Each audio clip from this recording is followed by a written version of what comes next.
തൃശൂർ പൂരം കലക്കിയ സംഭവത്തിലെ കേസന്വേഷണം CBIക്ക് വിടണമെന്ന് തിരുവമ്പാടി ദേവസ്വം.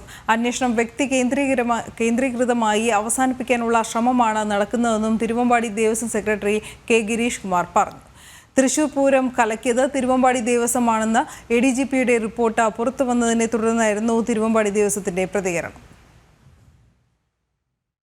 റിപ്പോർട്ടിലുള്ളത് ADGP അജിത് കുമാറിന്റെ നിരീക്ഷണങ്ങൾ മാത്രമാണെന്നായിരുന്നു തിരുവമ്പാടിയുടെ പ്രതികരണം. തിരുവമ്പാടി ദേവസ്വത്തിന്റെ കുറച്ചാളുകൾ മാത്രം വിചാരിച്ചാൽ പൂരം കലക്കാൻ സാധിക്കില്ല.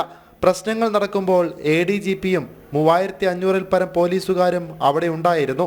മാസങ്ങൾക്ക് മുൻപേ കൂടിയാലോചനകൾ നടത്തിയിട്ടും പൂരവുമായി ബന്ധപ്പെട്ട പ്രശ്നങ്ങൾ ഉണ്ടായത് പോലീസിന്റെ ദയനീയ പരാജയമാണെന്നും ഗിരീഷ് കുമാർ പറഞ്ഞു. കേസ് CBIക്ക് വിടണമെന്നും ഗിരീഷ് കുമാർ ആവശ്യപ്പെട്ടു. ഇതിന്റെ കാരണം ഈ ദേവസ്വങ്ങളുടെ മുകളിൽ പഴിചാരുന്നത് തെറ്റായ രീതിയാണ് എന്ന് കണ്ടതിന് ശേഷമാണ് മുഖ്യമന്ത്രി ഇത്തരത്തിലുള്ള ത്രിതലത്തിലുള്ള ഈ അന്വേഷണം വെച്ചത്. ആ അന്വേഷണം നടക്കുന്നുണ്ട്.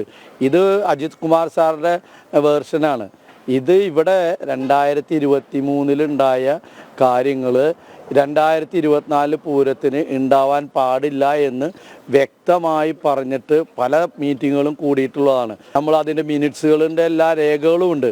ആ രേഖകളൊക്കെ അടക്കം വെച്ച് സംസാരിച്ചിട്ട് 2024 വീണ്ടും പോലീസ് അതിൽ നിന്നും ആ തീരുമാനങ്ങളിൽ നിന്നും വയലേറ്റ് ചെയ്ത് 2023 ചെയ്ത അതേ നടപടികൾ തന്നെ 2024 ചെയ്യുകയാണ് ഉണ്ടായത്. അതിനെയാണ് എതിർത്തത്. ഇനി ഇത് CBIക്ക് വിടണം. ആരാണ് തെറ്റ് ചെയ്തത്, ആരാണ് ശരി ചെയ്തത് എന്നുള്ളത് CBI അന്വേഷിക്കട്ടെ. എന്ത് നിയമ നടപടികൾക്കും തിരുവമ്പാടി ദേവസ്വം തയ്യാറാണ്. സംസ്ഥാന സർക്കാർ പ്രഖ്യാപിച്ച ത്രിതല അന്വേഷണത്തിന്റെ ഭാഗമായി 2 തവണ തിരുവമ്പാടി ദേവസ്വത്തിന്റെ മൊഴിയെടുത്തിരുന്നു. ജനം, തൃശൂർ.